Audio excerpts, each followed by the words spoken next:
Hey hello everyone, চলে এলাম অনেক দিন পর একটা ব্লগ নিয়ে। তো তোমরা দেখতেই পাচ্ছ বৃষ্টি পড়ছে, আর এই রাস্তাটা কে কে চেনো অবশ্যই কমেন্টে জানাবে। তারপর আমি বাসে উঠে বাড়ি পৌঁছে গিয়েছিলাম। তারপর বাড়ি পৌঁছে সঙ্গে সঙ্গে রেডি হয়ে আমি আবার বেরিয়ে পড়েছিলাম। আর এই যে দেখুন যাচ্ছি আমি, আমার বোন আর আমার ভাই। তো এখন আমরা কোথায় যাচ্ছি সেটা অবশ্যই জানাবো, তো স্কিপ না করে পুরো ভিডিওটা দেখতে থাকো। আর লাইটগুলোর জন্য দেখতেই পাচ্ছ রাস্তাটা কি সুন্দর লাগছে, আর তার সাথে সেই বাদল পোকাগুলো উঠছে। তো চলে এলাম এখন কেকের দোকানে কেক কেনার জন্য। তো দেখি কোনটা পছন্দ হয়। অনেকগুলোই কেক দেখলাম কিন্তু কোনটা সেরকম ভালো না। তারপর দাদাটাকে বললাম যে দাদা আর কোনো রকম ডিজাইনের আছে? তো বললো হ্যাঁ আছে, দেখালো একটা ব্ল্যাক ফরেস্টের, সেটা বেশ পছন্দ হলো। তো বেশ ঠিক আছে, সেটাই নিয়ে চললাম। এখন যাব গিফটের দোকানে। তো ভাই আগে থেকে গিয়েছে ওখানে, ভাই গিফট প্যাকিং করানোর জন্য। তারপর আমরাও বেরোলাম। এই যে দেখুন প্যাকিং চলছে, আর এই যে গিফটের দোকানটা।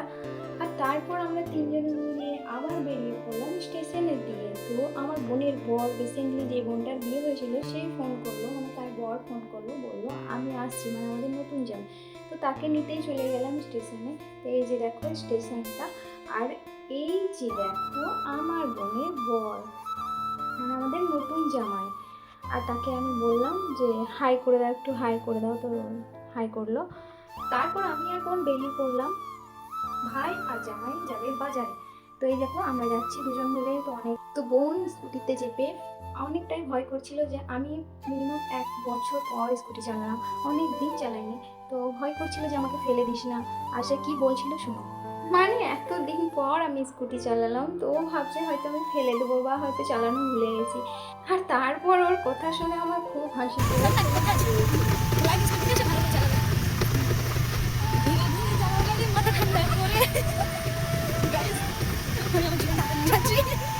বলছি কি না, জীবন থেকে হাতে নিয়ে যাচ্ছে।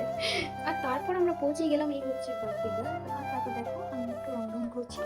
তারপর বার্থডে গার্লকে বললাম যে ড্রেস চেঞ্জ করে আসতে। তো সে দেখো এই ড্রেসটা পরে এলো, তো আমার ভালো লাগলো না। আমি ওকে কখন বলছি যে চেঞ্জ করে চেঞ্জ করে।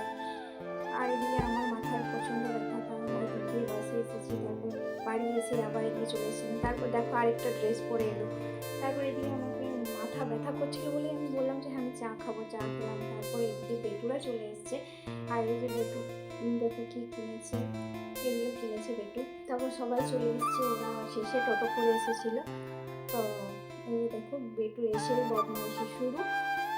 আর এখানে বেটুর চকলেটটা নিয়ে কাড়াকাড়ি করছি আমরা। তারপর আমি কেকটা বার করে নিলাম, এই যে দেখো। তারপর সব রেডি হয়ে গেছে। তারপর আমি কেকটা ওখানে রেখে দিলাম। তারপর বললাম চলো এবার কেকটা কাটা হোক, অনেকটা রাত হয়ে যাবে না হলে আমাদের বাড়ি ফিরতে। তারপর এই যে দেখো সবাই, এই যে আমি আর বেটু। তো আমি বলছিলাম যে আমি তোমার সব থেকে ছোট শালি। তারপর বললাম যে অনেকটা রাত হয়ে যাবে, বাড়ি পৌঁছাতে চল কেকটা কাটিং করে দিই। তো এদিকে দেখো কেক কাটিং স্টার্ট করে দিলাম। তারপর যা হয় আর কি বলবো, সবাই সবাইকে কেক খাওয়ানো বা মাখামাখি স্টার্ট করে দিল। আমি তো ওদের এইসব দেখে পরে আমার একদম সত্যি এইসব ভালো লাগে না। নিজে মুখে ফেসে পুরো ঠিক লাগে না, আমার একদম ভালো লাগে না। তো তার ভয়ে আমি এটা একটু একটু লাগিয়ে দিয়েছিল, তার ভয়ে আমি ভাবলাম যে নন্দা হয়তো কিছু একটা করবে। তারপর দেখি ভাই আর বোন স্টার্ট করে দিল এরকম এরকম করা। হয়েছে দেখো দুজন মিলে এবার দেখো কেক লাগানো। তো আমি ভয়ে তো সিঁড়ি দিয়ে নেমে মারতো, ভালো আমি পালাই, আমার সত্যি একদম ভালো লাগে না। তার বেটু একটা রাধাকৃষ্ণের ছবি গিফট করেছিল, ভীষণ ভালো লাগলো, আমার ভালো। তারপর আমি একটা ছোট্ট গিফট আমার তরফ থেকে দিলাম, সেরকম দামি কিছু না, বাট দিলাম। কেমন লেগেছে আমি জানি না। তারপর আমরা খাওয়া দাওয়া করে একটু বসেছিলাম, বাস তারপর বেরিয়ে পড়লাম। তখন বাজে রাত 11:30। দেখতেই পাচ্ছ স্কুটিটা নিয়ে ভাই আর জামাই আগে চলে গেল। আর পুরো রাস্তাঘাট একদম ফাঁকা, আর এরকম ফাঁকা রাস্তাঘাট আমার ভীষণ ভয় লাগে। এই যে দেখছো আমাদের এরিয়া মোড়, তারপর এই যে এরিয়া অফিস, তারপর আমাদের সেই ছোট্ট চিলড্রেন্স পার্ক। আর এই যে আমাদের সাড়ে 10 টাটা বাই বাই, আবার দেখা হবে নেক্সট ভিডিও।